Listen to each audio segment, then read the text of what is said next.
উঠি অহা প্ৰজন্ম তথা সকলো মানুহৰ কাৰণে আমি এটা অনুষ্ঠানৰ আয়োজন কৰিছোঁ, যাক আমি শাৰীৰিক বিকাশ, মানসিক বিকাশ, তাৰ লগে লগে আধ্যাত্মিক বিকাশৰ এক চৰ্চা কেন্দ্ৰ হিচাপে ইয়াত গঢ়ি তোলাৰ এটা প্ৰয়াস আমি আৰম্ভ কৰিম। অহা 30 নৱেম্বৰ তাৰিখে আমাৰ আনুষ্ঠানিকভাৱে এই কেন্দ্ৰটো মুকলি কৰা হ'ব আৰু ইয়াত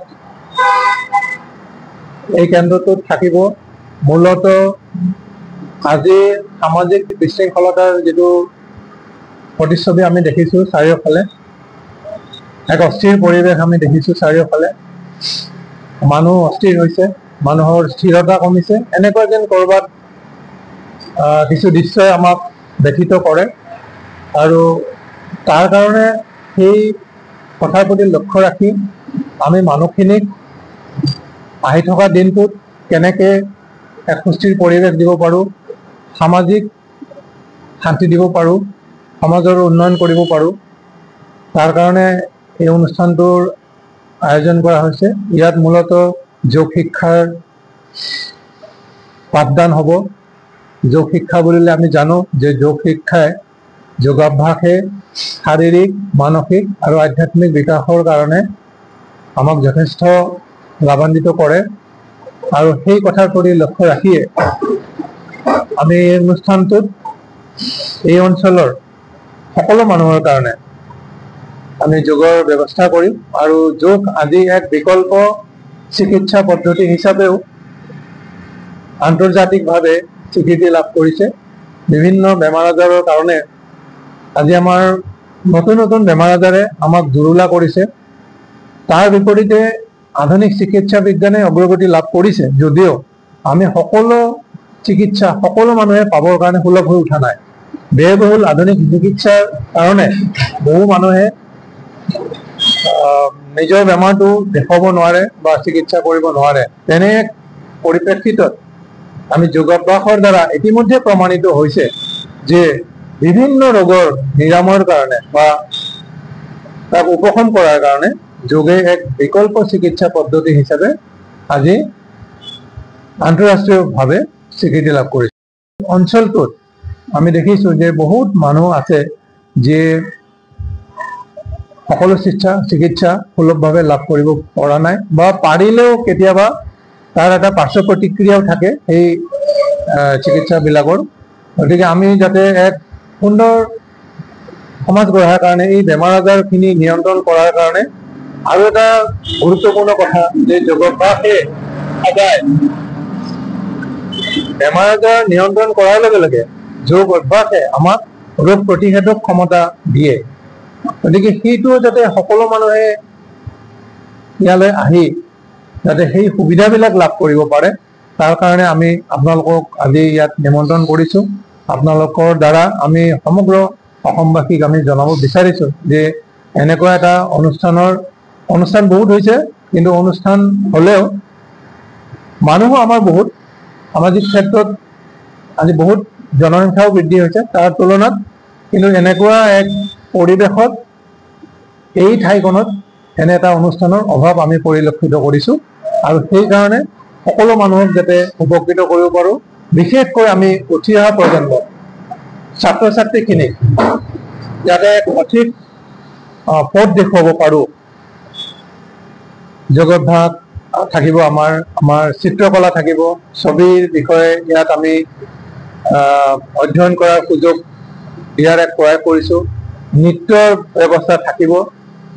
এনেকুৱা অনুষ্ঠান বহুত হৈছে, কিন্তু হ'লেও আমি অলপ পৃথকে কিছু নতুন চিন্তা চৰ্চা কৰিছোঁ যাতে সেইখিনি কৰিলে ইতিমধ্যে আমি ব্যক্তিগতভাৱে প্ৰায় 4টা দশক এই অনুষ্ঠানবিলাকৰ লগত লাগি আছোঁ আৰু লাগি নিজৰ যিখিনি অভিজ্ঞতা সঞ্চয় কৰিছোঁ সেইখিনিও আমি আনক দিব বিচাৰিছোঁ। কাৰণ সেইখিনি নিদিলে আমি আমাৰ যে কিবা যে অলপ শিকিছোঁ সেইখিনি আমাৰ লগতে থাকি যাব।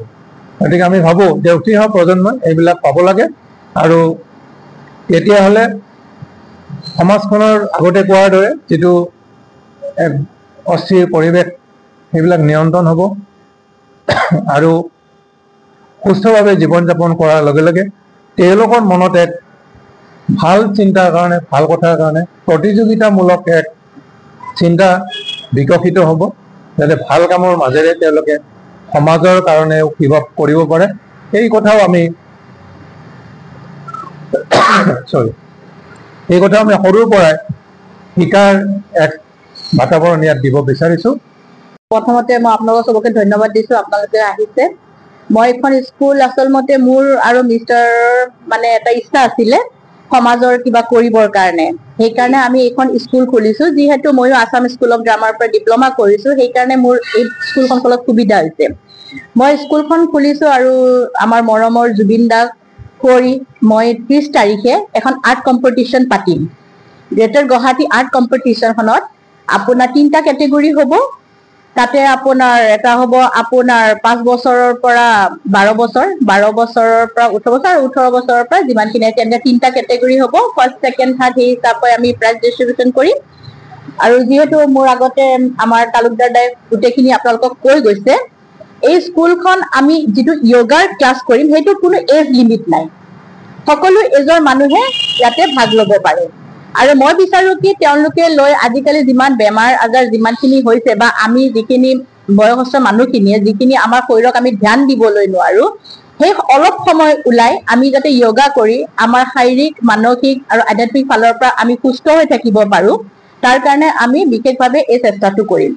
আৰু যিহেতু আমাৰ স্কুলখনত খুব মানে কম আপোনাৰ মান্থলি আমি 100 rupees কৰি লৈছো, যাতে সকলো শ্ৰেণীৰ মানুহে ইয়াতে আহি শিকিব পাৰে। সেইকাৰণে আমি যিহেতু সমাজৰ বিষয়ে আমি কিবা কৰিম, সেইকাৰণে আমি ইয়াৰ মূল্য বহুত মানে এইটো কম ৰাখিছো, নিম্নতম ভাৱে আমি ৰাখিছো। আৰু আপোনাৰ এডমিশ্যন মাত্ৰ 20 টকা আছে। মই এইখিনি এইকাৰণে জনাব বিচাৰিছো, বহুতে ভাবিব পাৰে যে এখন স্কুল খুলিছো হয়তো তাৰ ফিজটো বেছি হ'ব পাৰে, তেওঁলোকে আহিবলৈ সংকোচ কৰিব পাৰে, সেইকাৰণে মই এইখিনি কথা ভালদৰে আপোনালোকক জনাই দিব বিচাৰিছো।